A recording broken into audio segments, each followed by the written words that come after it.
Македонецот Никола Данев, кој живее и работи во Соединетите Американски држави, подолго време е дел од системот за противпожарна заштита во Американската сојузна држава Њу Јорк. Волонтерската кариера ја започнал на Универзитетот Колумбија, каде покрај студиите се посветил и на службата за брза помош.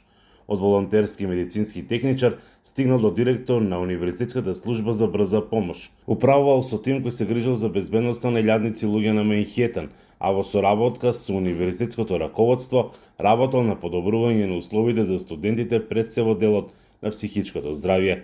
Се запишал и на Државната противпожарна академија, каде завршил повеќе курсеви за безбедно и ефективно гаснење на пожари. Како докторант на Корнел се приклучив на локалната противпожарна служба, каде што започнав како обичен пожарникар и полека стигнав до нивото на командир на целата единица, водејќи една од најуспешните служби во округот Томкинс, а и од неодамна признаена како една од најуспешните противпожарни служби во Соединетите Американски држави. Да не вели дека она што овозможува напредување на вакви позиции е постојање на јасна рамка во системот за итни реакции во САД и воопшто во американското општество. На почетокот мојата улога беше едноставна: помагање на постарите колеги, носење опрема, поддршка на терен, а со текот на времето, преку вложување и учење, ми беа доделени се поголеми одговорности.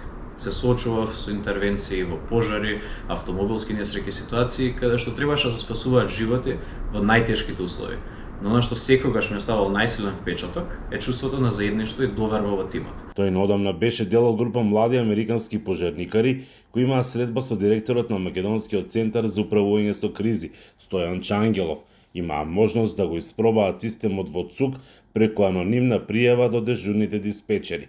Вели дека македонскиот систем за управување со кризи е добро поставен и оти го импресирал посебно системот 112, кој брзо и ефикасно одговорал на разни типови на итни ситуации.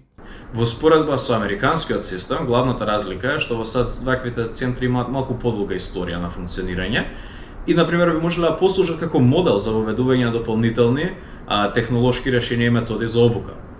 Но генерално, Македонија има млад, но стабилен, добро организиран систем со одличен тим на професионалци. Било заклучено дека се користи сличен систем за пружање на прва помош преку единствен повикувачки број за итни случаи. И македонскиот и американскиот систем се базираат на координација меѓу различните служби.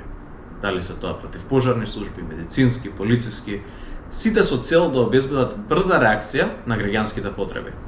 Она што не изненади е колку добро функционира системот 112 во Македонија и колку брзо и професионално се одговара на повиците. Бевме запознати како функционира противпожарната служба во нивното градче. Во суштина таму нема професионална единица, туку тие се оние кои што ги гасат запалените објекти во самиот град и во околината.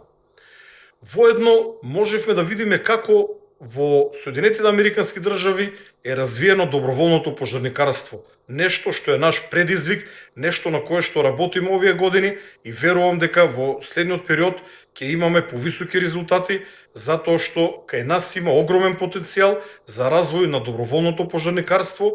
А за Данев да се биде единствен македонец во таков систем за спасување и брзи одговори во САД било голема одговорност. Ми беше многу важно да ја представувам Македонија во тимот. Како македонец, чувствував одговорност да покажам дека нашата земја има квалитетни луѓе кои можат да бидат рамо до рамо со најдобрите. Моите американски колеги ме прифатија како рамноправен член на тимот, па дури ме изгласаа за нивни командир. Фактот што доаѓам од земја како мојава беше само дополнителна причина за гордост, не само за мене, туку и за целиот тим, ни рече Данев. За Гласот на Америка, Мики Трајковски.